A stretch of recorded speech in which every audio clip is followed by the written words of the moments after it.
Niles is a place out of time, tucked between sprawling hills and the ghostly haze of the San Francisco Bay's marine layer. It's the kind of town that feels forgotten, like a chapter torn from history. The hills here hold memories of the silent film industry's early stars, of dark tragedies, and of secrets older than anyone can say. At the edge of town is a stretch of forgotten history, a place people call the Secret Sidewalk. It's not really a sidewalk. It's an aqueduct, dried and cracked, coiled through the hills in a path long left unmarked. Over time, it's been etched with graffiti, the bold colors of each new generation layering over the last. I first heard about it from my friend's older brother, who used to regale us with tales of his own hikes there, tales laced with mystery and challenge. By the time we were teenagers, it was a rite of passage.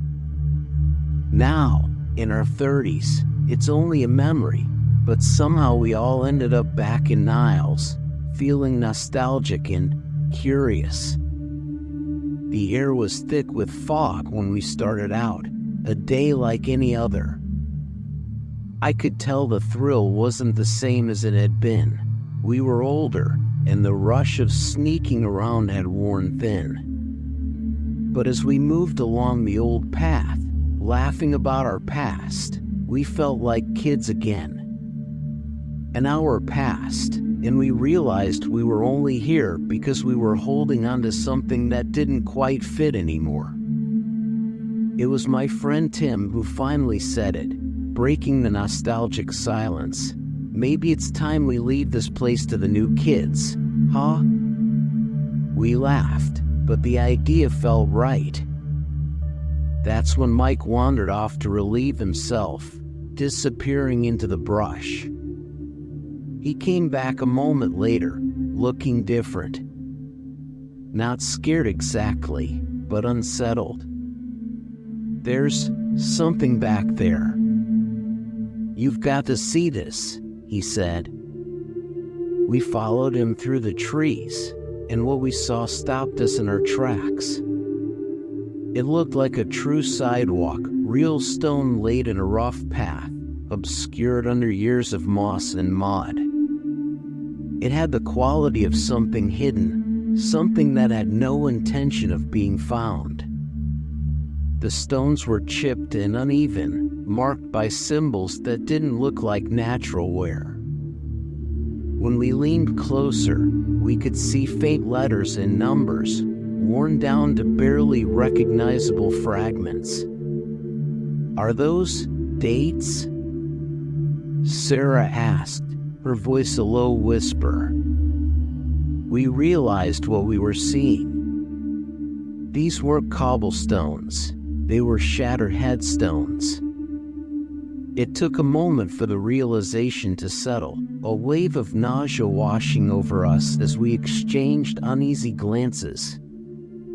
But something kept us there, a strange pull that seemed to deepen with each step we took. We followed the path in silence, our footsteps the only sound in the heavy quiet. The air grew tense, thick, and every now and then, I'd catch the others casting wary glances around, as if expecting to see something lurking in the fog. After about an hour, the path led us to an open field encircled by hills, a place that felt hidden, yet staged, like a set waiting for an audience. In the center stood a lone tree, bare, twisted, and hauntingly out of place among the fresh greenery of spring. Its limbs reached out like skeletal fingers, and the bark was blackened, charred in some ancient fire. Scattered around the tree were pieces of wood, half buried in the ground, their edges splintered and dark. They looked like remains, the aftermath of something long forgotten. The air was different here. It felt charged, as if static electricity crackled just beneath the surface. My friends were poking around, peering at the wood, murmuring quietly to each other. But my gaze was drawn to the tree. One of its branches in particular seemed to sway, ever so slightly, though there wasn't a whisper of wind.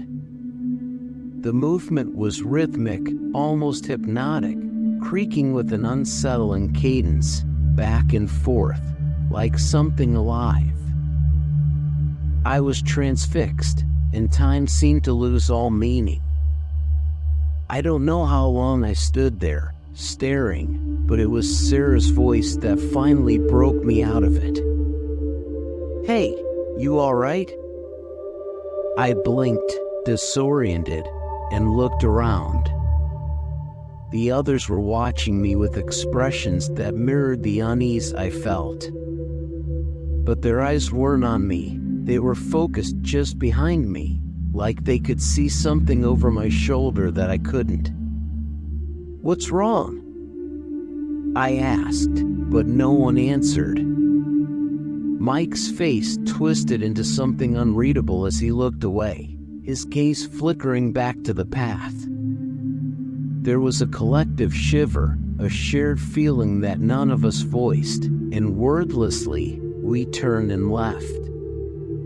The hike back was silent, each of us locked in our own thoughts, weighed down by the sense that we'd crossed a line we hadn't known was there. As we reached the familiar end of the path, I turned back for one last look at the field. My eyes landed on that tree, and in the shadows beneath it, I saw something, a figure, or maybe just a trick of the light. A hazy, black form, shifting and rippling like static, with two dim, reflective dots where eyes should be. I had blinked, and it was gone. The aftermath. In the weeks that followed, none of us spoke about what happened. It was as if a silent pact had formed, one born of fear or denial. I tried reaching out to the others, but they grew distant.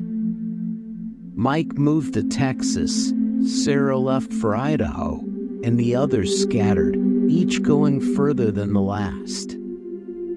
Our once tight group disintegrated, our shared history collapsing like the shattered stones of the path.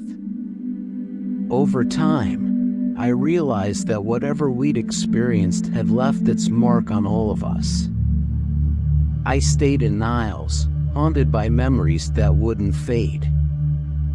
I found myself walking the hills alone, searching for the path, for some hint of that day's events.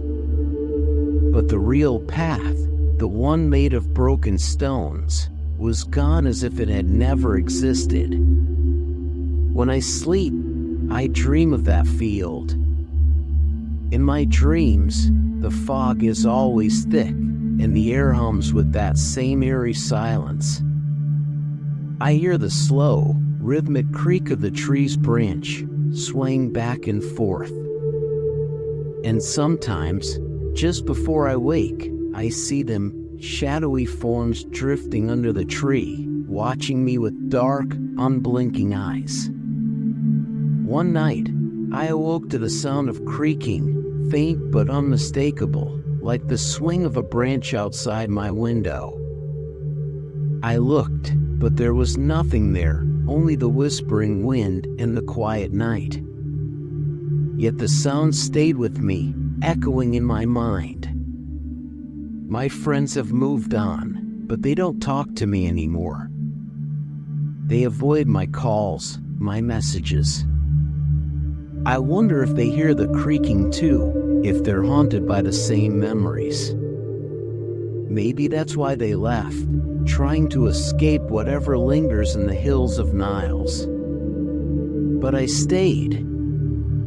And now, in the stillness of the night, I feel the pull. A faint whisper, a lure that grows stronger with each passing day, calling me back to the field, to the tree, to the path that's hidden but never gone.